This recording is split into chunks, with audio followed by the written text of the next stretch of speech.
Assalamualaikum warahmatullahi wabarakatuh. Perkenalkan, saya Muhammad Rafi Al-Ghifari dengan NIM G002514 dari kelompok B2 akan menjelaskan anatomi sistema kardiorespiratory.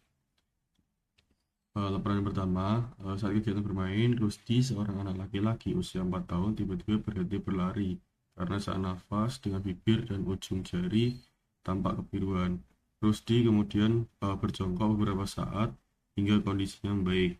Ibunya menyampaikan bahwa sejak bayi anak saya mengalami kebiruan terutama saat menangis atau lelah dan pernah didiagnosis tetralogi of Fallot.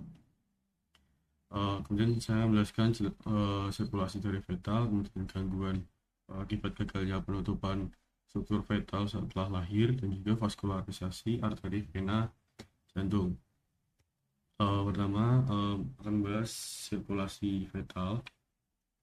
Nah, jadi ketika saat masih janin, fetus ini sistem digestif, respiratori, dan juga urinaria itu belum berfungsi secara optimal atau belum fungsional. Jadi uh, fetus ini mendapatkan aliran darah dari vena umbilicalis dan juga arteri umbilicalis yang menembus plasenta. Nah, vena umbilicalis dia membawa banyak O2 dan nutrisi menuju fetus. Nah, dia berjalan melalui umbilical cord dan masuk ke fetus di umbilical. Nah, vena umbilicalis dia akan uh, menuju jantung, kemudian dia melalui ductus venosus. Nah, vena umbilicalis dia juga akan memvaskularisasi dari hepar, tapi sebagian besar dia akan masuk ke ductus venosus dan menuju vena cava inferior. Nah, vena cava inferior dia akan masuk ke jantung melalui atrium dextra, dan setelah atrium dextra dia akan menuju ke foramen oval. Nah, itu sepertiga ke arah ventriculus dextra mengalirkan darah ke pulmonar. Nah, kemudian setelah dari foramen oval dia akan menuju ke atrium sinistra, kemudian masuk ke ventricle sinistra, kemudian akan dikeluarkan melalui aorta ke seluruh tubuh. Nah, setelah ke seluruh tubuh, dia akan kembali ke jantung melalui vena cava superior dan vena cava inferior. Nah, vena cava kan masuk melalui atrium dextra. Nah, setelah ke atrium dextra, dia akan turun ke ventricle dextra. Nah, sebelum masuk ke trunkus pulmonalis, darah yang KCO2 ini bakal masuk ke ductus arteriosus. Nah, ductus arteriosus dia akan masuk ke aorta descendens. Nah, setelah aorta descendens dia bakal turun ke arteri iliaca communis. Nah, arteri iliaca communis dia akan bercabang ada arteri iliaca internal dan eksternal. Nah, yang dia akan masuk ke placenta. Nah, di sini membawa jauh dulu. Nah, arteri umbilicalis, kemudian dia akan masuk ke placenta.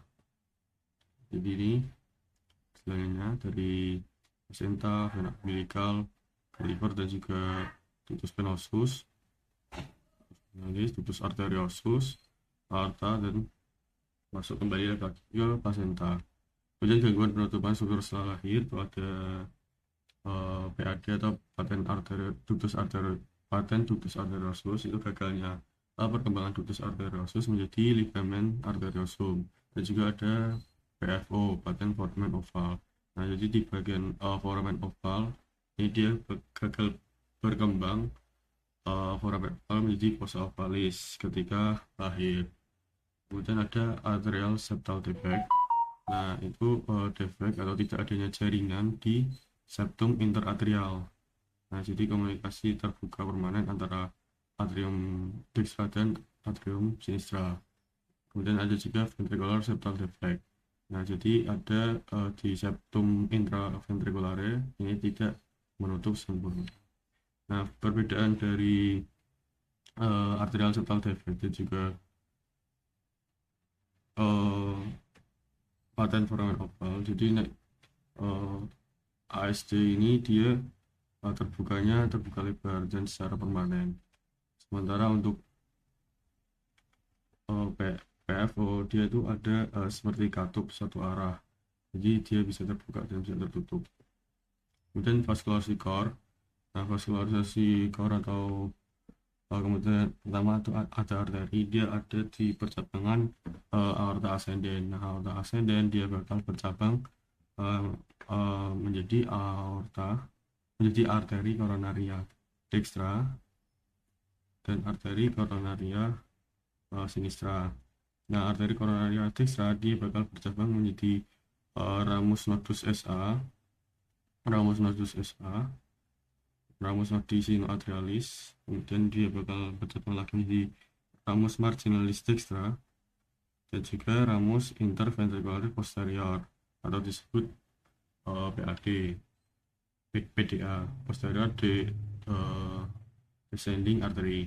Kemudian dari arteri koronaria sinistra dia bakal bercabang menjadi ramus interventricularis anterior atau bisa disebut LAD, left anterior descending artery. Kemudian ada juga ramus circumflexa. Ramus circumflexa. Ini ramus circumflexa. Ini dampak dari kemudian dari vena itu mayoritas vena pada core itu bermuara pada sinus coronarius. Nah, jadi seperti vena cardiaca magna, vena cardiaca parva, vena cardiaca media, dan vena cardiaca posterior dia akan bermuara ke sinus coronarius. Kemudian ada vena cordis minime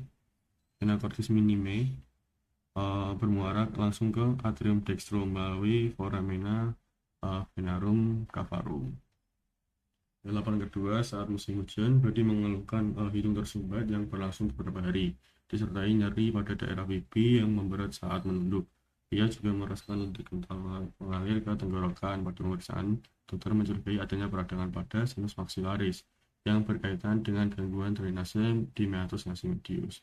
Nah, kemudian akan menjelaskan sinus paranasalis dan fungsinya, kemudian pembagian meatus nasi, kemudian ada mengapa sinus maxillaris lebih sering mengalami sinusitis dibandingkan sinus lainnya. Nah, kemudian sinus paranasalis itu ada sinus frontalis misalnya di os frontal, kemudian ada sinus maxillaris yaitu di os maxilla, kemudian ada sinus ethmoidalis. Sinus ethmoidalis dia akan terbagi di selula ethmoidalis anterior dan posterior. Kemudian ada sinus sphenoidalis. Nah, fungsi dari sinus ini ada banyak, seperti mengenalkan resonansi suara sebagai penyangga terhadap trauma dan melindungi struktur yang sensitif dari fluktuasi suhu yang cepat dari hidung, melembabkan serta menghangatkan udara inspirasi dan juga berperan dalam pertahanan tubuh. Tapi yang paling penting dari sinus ini adalah dia akan mengurangi berat relatif dari kranial. Nah, jadi terbentuknya rongga dia akan menurunkan dan mengurangi berat dari kranial. Kemudian yang kedua adalah meatus nasi dan muara sinus. Nah, jadi di bagian rongga hidung di regio respiratory ini bakal dibagi menjadi 3 kongka, yaitu kongka nasalis superior untuk lipatan dan juga kongka nasalis media dan juga inferior. Nah, di antara kongka dia bakal membentuk rongga udara.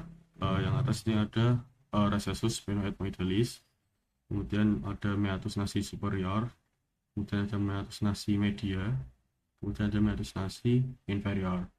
Nah, dari rongga-rongga ini dia akan menjadi muara dari sinus-sinus seperti recessus sphenoidalis menjadi muara dari sinus sphenoidalis. Meatus nasi superior dia bakal menjadi muara dari selula ethmoidalis posterior. Kemudian pada meatus media, nah meatus media ini terbagi di beberapa struktur. Ada bula ethmoidalis. Nah bula ethmoidalis ini dia menjadi muara dari selula ethmoidalis media. Kemudian ada hiatus semilunaris. Hiatus semilunaris menjadi muara dari sinus maxillaris. Kemudian ada processus uncinati, ini di bawah ini. Dan di anterior dari bula dari hiatus semilunaris, anteriornya ini ada infundibulum ethmoidal. Nah itu sebagai muara dari sinus frontalis dan selula ethmoidalis anterior setelah melewati ductus frontonasalis. Nah, kemudian di meatus nasui inferior ini sebagai muara dari ductus nasolacrimalis yang dimana mengalirkan air mata dari mata. Kemudian yang terakhir, mengapa sinus maxillaris ini lebih sering mengalami sinusitis? Yang pertama, letak ostium sinus. Nah, ostium dari sinus maxillaris itu terletak di atas sini, dan juga muaranya juga dari atas. Nah, jadi dia masuk dari atas, dan ketika sudah terisi oleh cairan bakal susah untuk kembali.